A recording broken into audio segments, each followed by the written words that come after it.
If you have any kind of online business, there are 6 pillars of persuasion that you have to implement in your marketing so that your message is compelling, persuasive, and it makes people take action. In this video, I'm going to talk about one of the pillars of persuasion, which is social proof, and more precisely, testimonials. I'm going to give you 3 easy steps that you can use right away to increase your conversion without changing anything else to your marketing besides the testimonials. So, step number 1, you have to choose the right type of testimonials in terms of length and format. And here are the 3 main types of testimonials. There is the short and generic one. So anything that starts like great product, highly recommended. This is the worst, most ineffective type of testimonial. And there is something I like to call the worthiness test, which helps you know, like, is it worth it to use this testimonial or not? And it simply goes like this. If you can swap your name with your competitor's name, and the testimonial still means the exact same thing, that it's not a good testimonial to use. So when a client gives you a testimonial like that, great product, highly recommended, like, it literally tells us nothing.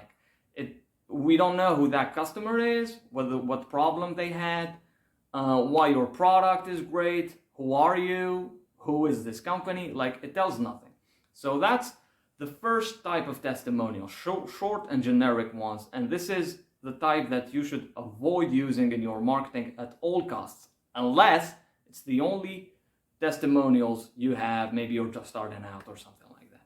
The second type of testimonial is the long and detailed testimonial. Sometimes you receive testimonials from clients who are enthusiastic and they were very thrilled with your product, so they tend to write a long paragraph. I've seen people send written letters in the mail as a testimonial. This is the best type of testimonial to use in your marketing. I would say the second best, and I'm going to tell you why in a minute. It's the second best because there is a caveat to it. And the caveat is that those testimonials are written by your clients, right? As all testimonials are, hopefully. And most of the time, your clients and customers, they're not professional writers. Therefore, their writing will be filled with filler words, redundancy, and all types of things that make the writing not effective. So you will have a lot of editing to do to make that testimonial usable directly in your marketing, right? Most of the time when I edit those kind of testimonials, I think I reduce the length by 30% at least. So that's the second type of testimonial. The third type of testimonial is the story-based testimonial, right? And it starts something like this. Before meeting X, I was struggling with X, and here's what I did, here's what I tried, then I started using your product, and my life changed, and all these great things happened, blah, blah, blah.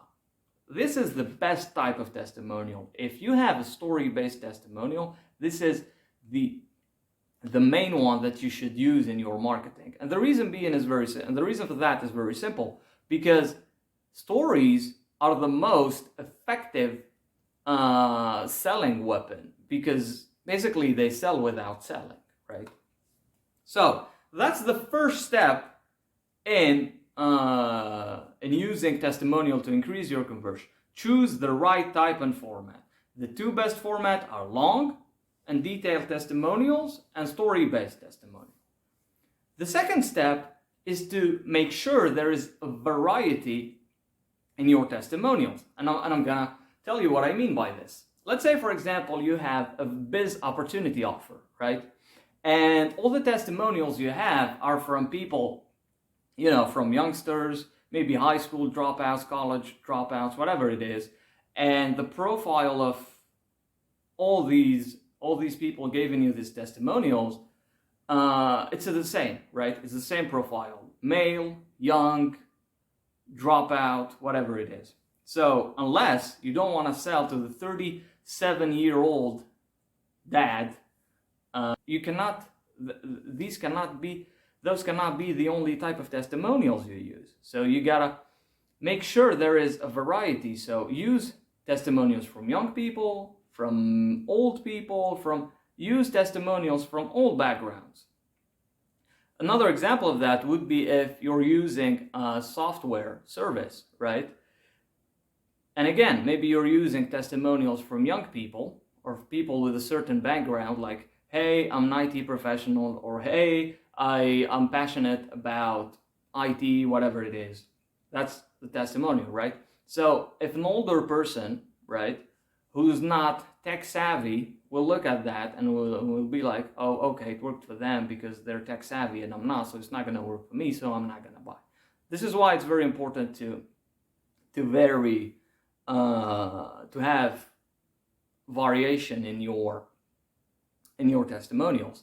And a third example would be if you're using an info product, any kind of course, coaching, and you're selling it worldwide, right? So you're selling in America, Europe, Asia, Africa, whatever it is. Let's say you have a prospect from Spain, for example, right? And the only testimonials you have on your sales page are from Americans. So this person is gonna look at those testimonials and be like, sounds good. But it's not going to make that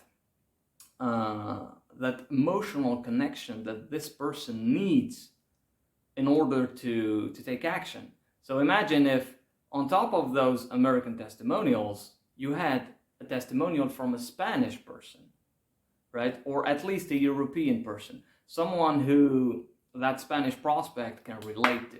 This would make your testimonials way more effective.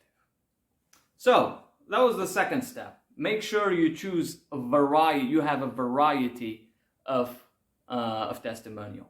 The third step, and the last one, and probably not the easiest one, it's to use full names and locations in your testimonials. So in the sign-off, I mean, so instead of writing Paul L, you write Paul whatever, CEO of, for example, LLC, South Carolina. This will add so much credibility to your testimonial. So yeah, guys, that's in a nutshell how you can use testimonials to increase your conversion. First, make sure you choose the right type or format. Long and so story-based are the best. Second, use a variety of testimonials in your marketing. And the third point is to use full names and location. If you like this video, click on the subscribe button below and make sure to turn on the notification bell, and see you on the next one.